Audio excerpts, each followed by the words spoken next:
Husband तो खुश हो रखे हैं शहर जाने के लिए, लेकिन मुझे बहुत अजीब लग रहा है। मुझे भी तो लग रहा है अंदर ही अंदर ढंग से रहना, ठीक है? पढ़ाई अच्छे से करना। अगर ऐसे ही ठंडा रहा तो बर्फबारी इस बार बहुत जल्दी यहाँ भी हो जाएगी। ये बर्तन तो सब्जियों से पूरी तरह से भर गया और बहुत ही भारी भी हो रहा है। और ऐसी बारिश में छोटे बच्चों को बिल्कुल भी ठंडा नहीं है, तार की गाड़ी बनाने पर लगे हुए हैं। और मुझे ना उन सब की बहुत ज़्यादा याद आ रही है। सामने की ऊंची ऊंची पहाड़ियों से अगर थोड़ा सा बादल और छट जाएंगे तो नज़ारे बहुत ही गजब के देखने को मिलेंगे। आप सभी को मेरा प्यार भरा नमस्ते। मैं प्रियंका तिवारी आप सभी का स्वागत करती हूँ देवभूमि उत्तराखंड के केदार घाटी के खूबसूरत त्रियुगी नारायण गांव से। आज मैं अपने व्लॉग की शुरुआत सुबह के लगभग 9:30 बजे से कर रही हूँ। कल रात से लगातार झमाझम बारिश हो रही और इसी के साथ त्रियुगी नारायण गांव और केदार घाटी के चारों तरफ के खूबसूरत पहाड़ों के नज़ारे आज कुछ इस तरह के देखने को मिल रहे हैं। गांव का माहौल तो बिल्कुल शांत सा बना हुआ है और चारों तरफ पहाड़ियों पर खूब सारे बादल छाए हुए हैं और झमाझम बारिश के साथ साथ बिल्कुल ठंडी ठंडी हवा भी महसूस हो रही है। एक बार तो इन पहाड़ों का मौसम बहुत ही खुशनुमा सा हो गया था, लेकिन अक्टूबर के महीने ऐसा लग रहा है जैसे सावन का महीना लग गया होगा। फिर से बादल आ गए हैं और फिर से लगातार तेज़ झमाझम बारिश हो रही है। पता नहीं इस बार मौसम क्या करेगा ठंडियों के महीने। और सामने की पहाड़ियों से अगर बादल छटेंगे ना तो उन पहाड़ियों पर पूरी तरह से बर्फ़बारी हो रखी है। और श्री केदारनाथ धाम में तो कल से लगातार बर्फ़बारी हो रही है। फिर से बादल ज़मीन से सटकर छाने लग गए और अगर सामने की पहाड़ियों से बादल छटेंगे तो उन पहाड़ियों पर खूब सारी बर्फ़बारी देखने को मिलेगी। और आजकल जो भी यात्री लोग श्री केदारनाथ धाम के दर्शन करने के लिए गए होंगे वो भोलेनाथ जी के दर्शनों के साथ साथ बर्फ़बारी का आनंद भी ले रहे होंगे। वैसे तो ठंडा बहुत ज़्यादा हो रहा है, हमने भी गर्म सूट पहन ली और मुँह से भाप निकल रही है, हाथ उलझ गए हैं। और अगर ऐसे ही ठंडा रहा तो बर्फ़बारी इस बार बहुत जल्दी यहाँ भी हो जाएगी। आज मैं सुबह सुबह नीचे नए वाले घर से यहाँ ऊपर वाले घर पर आ गई हूँ, क्योंकि मुझे किचन गार्डन से काफ़ी सारी सब्जियों की हार्वेस्टिंग करनी है।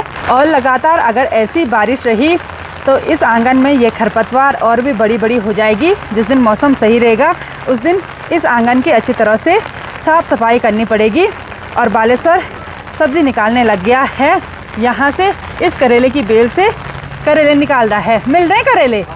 कितने मिल रहे हैं? अच्छा, इतने करेले मिल गए हैं। बाहर से तो आज कैसे निकालना, बारिश हो रही।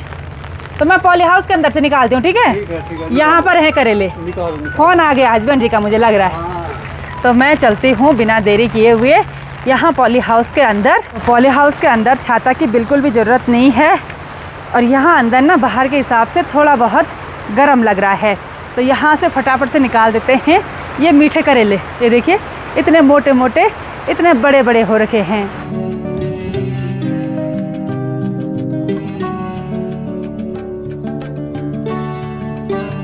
काम करते करते हाथों पर गर्मी नहीं आ रही है, बल्कि हाथ सुन्न हो गए हैं, इतना ठंडा हो रहा है।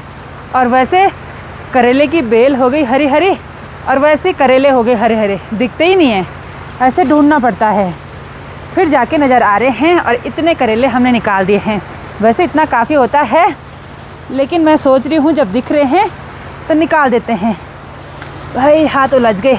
और छोटे छोटे करेलों के साथ मुझे इतने मोटे मोटे, इतने बड़े बड़े करेला भी मिल रहे हैं। ये वाले बड़े डेंजर हैं भाई। तो इस बर्तन भरकर करेला निकालने के बाद अब यहाँ से कद्दू भी निकाल देते हैं।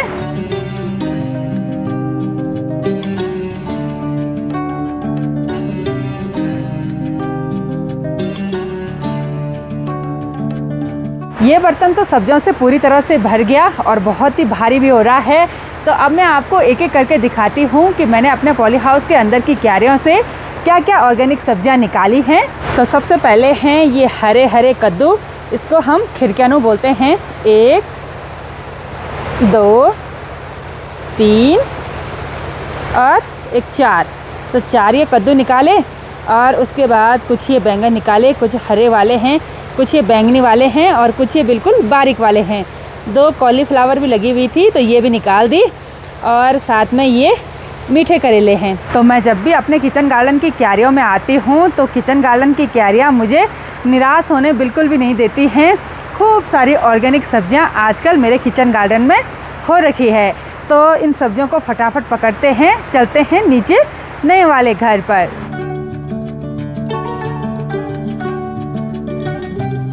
और ऐसी बारिश में छोटे बच्चों को बिल्कुल भी ठंडा नहीं है, तार की गाड़ी बनाने पर लगे हुए हैं। और इसने तो बना रखी है ढक्कन की गाड़ी। कहाँ चलाना है? बाहर तो बारिश हो रही, कहाँ चलाना है ये गाड़ी?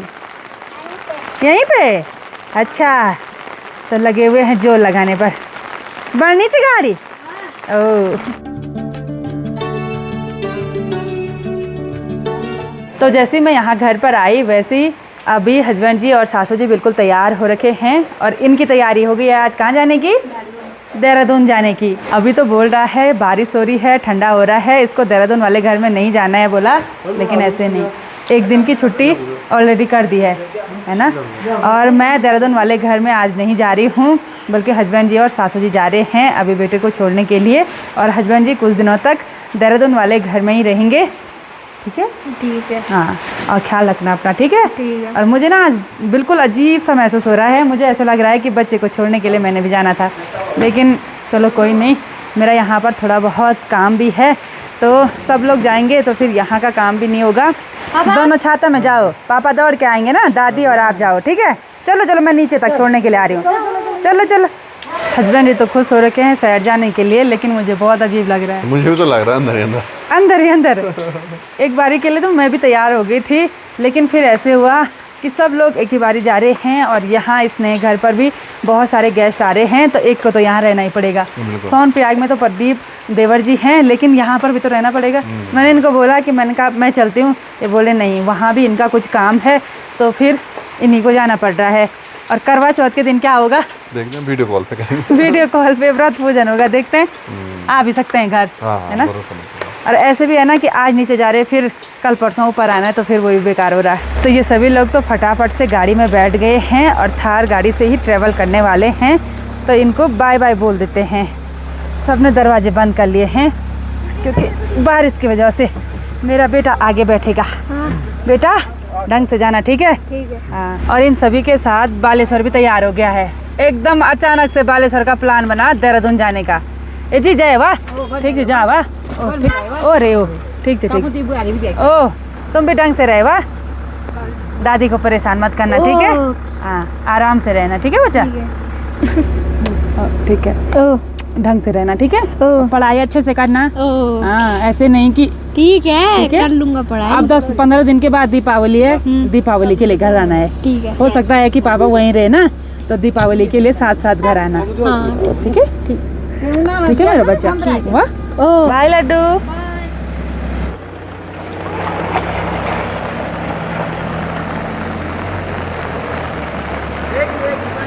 घर के सभी सदस्य एक ही साथ देहरादून शहर के लिए निकल गए हैं, तो घर का माहौल बिल्कुल सुनसान सा हो गया और मुझे ना उन सब की बहुत ज़्यादा याद आ रही है।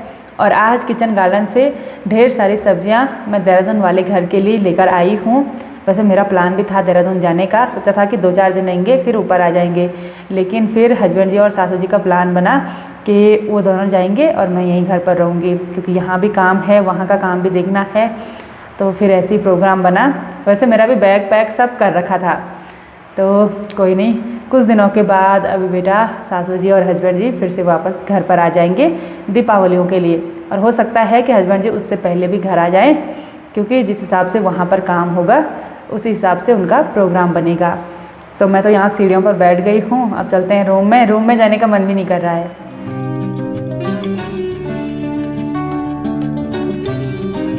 आज तो इतना ज़्यादा ठंडा हो गया कि लंच करने के बाद इतनी मोटी मोटी रजाई रखकर मैं तो सोई गई थी। और अभी शाम के लगभग 5 बजे का टाइम हो गया और जैसे ही मैं बाहर आई, बाहर का मौसम पूरी तरह से बदल रखा है। नीला नीला आसमान, सुनहरे बादल और सामने की पहाड़ी पर हल्की हल्की धूप भी खिली हुई है। और साथ ही इधर साइड की पहाड़ियों से बादल छटने लग गए और बर्फ़ से ढकी हुई पहाड़ियाँ बिल्कुल साफ साफ नज़र आने लगी हैं। और आज की बारिश से पहाड़ियों पर खूब सारी बर्फबारी हुई है। सामने की ऊंची ऊंची पहाड़ियों से अगर थोड़ा सा बादल और छट जाएंगे तो नज़ारे बहुत ही गजब के देखने को मिलेंगे।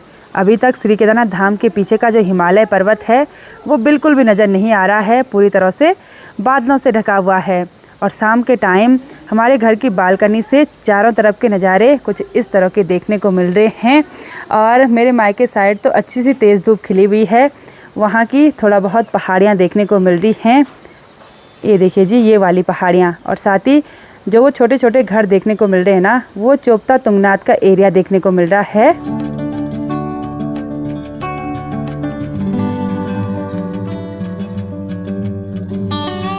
वैसे तो अक्टूबर के महीने नज़ारे एकदम क्रिस्टल क्लियर देखने को मिलते हैं, लेकिन इस बार तो एक तरफ से झमाझम बारिश, एक तरफ से बर्फ़बारी, पता नहीं ऐसा मौसम कैसे हो गया। बरसाती ख़त्म नहीं हो रही और ठंडा शुरू हो गया।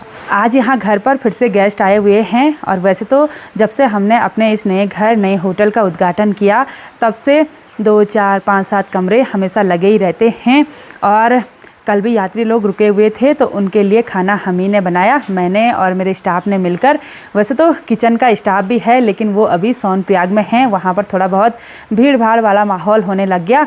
तो वो लोग तब आएंगे यहाँ पर जब शादी की बुकिंग होगी, या जिस दिन पूरे कमरे फुल रहेंगे। अभी तो जो ऑनलाइन वाले यात्री हैं ना, जिनकी फ़िक्स बुकिंग है, वो तो अभी कुछ टाइम के बाद आएंगे। लेकिन जो यात्री लोग अभी आ रहे हैं, वो भगवान श्री त्रियोगीनाथ जी के मंदिर में दर्शन करने के लिए आते हैं, तो फिर रूम ढूंढते ढूंढते यहाँ पहुँच जाते हैं। तो आज जो लोग रुके हुए हैं वो मेरे सब्सक्राइबर हैं, गुजरात से हैं। तो वो बोल रहे हैं हमको सिंपल खाना चाहिए, जैसे घर का खाना होता है। तो मैं चलती हूँ ऊपर वाले घर में, वहाँ से थोड़ा बहुत सब्जियाँ निकाल देते हैं। जो सब्जियाँ मैंने निकाली थी वो सारी तो मैंने भेज दी देहरादून वाले घर में, तो वहाँ से थोड़ा बहुत करेले लेकर आते हैं, उनको भी करेले खिला लेंगे, क्योंकि पहाड़ी करेलों का टेस्ट बिल्कुल अलग होता है। और मुझे ऐसा लग रहा है वो फर्स्ट टाइम करेले की सब्ज़ी खाएंगे।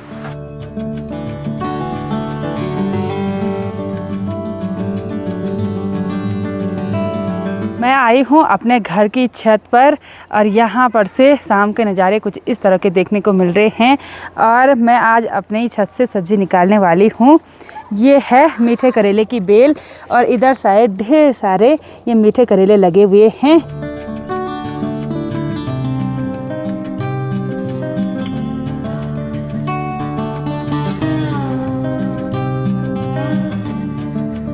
आज यहाँ नए होटल में 4-5 कमरों में यात्री लोग ठहरे हुए हैं, और मैं ऊपर घर से जो करेले लेकर आई वो मैंने थाली भरकर काट भी दिए हैं। और जितने भी यात्री लोग आज यहाँ घर पर ठहरे हुए हैं, सभी ने बोला कि उनको घर जैसा सिंपल खाना चाहिए, तो हम ही उन यात्रियों के लिए खाना बना रहे हैं। सिंपल बनाएंगे, दाल, सब्ज़ी, रोटी, चावल, और उसके साथ पापड़, सलाद तो होगा ही।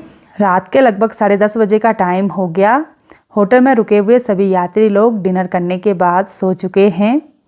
आज का पूरा दिन बहुत ही ठंडा रहा। साथ ही जब अभी बेटा देहरादून शहर की ओर निकला तो मैं थोड़ा बहुत इमोशनल भी हो गई थी, लेकिन खुद को समझाया कि बेटे के साथ तो सासू जी भी हैं और हस्बैंड जी भी हैं, तो चिंता की कोई भी बात नहीं है। लेकिन फिर भी इमोशनल हो ही गई थी। और जैसे अभी अपने रूम में आई हूँ ना, तो बिल्कुल अजीब सा लग रहा है। ऐसा लग रहा है कि इस रूम में कैसे रहूँ। कल तक बेटा भी था, हस्बैंड जी भी थे, सासू जी भी थे, तो बिल्कुल रौनक भरा माहौल हो रखा था। खैर कोई नहीं, कुछ दिनों के बाद या तो बेटा दीपावली के लिए घर आएगा, या तो मैं ही शहर की ओर चली जाऊंगी। तो आज की इस वीडियो को यहीं पर एंड करते हैं। आई होप आपको वीडियो पसंद आई होगी। वीडियो पसंद आए उसको लाइक कीजिए, कमेंट कीजिए और अपने दोस्तों के साथ शेयर कीजिए। मैं प्रियंका योगी तिवारी मिलती हूँ आपको अपनी अगली नई वीडियो में। तब तक के लिए जय देवभूमि उत्तराखंड।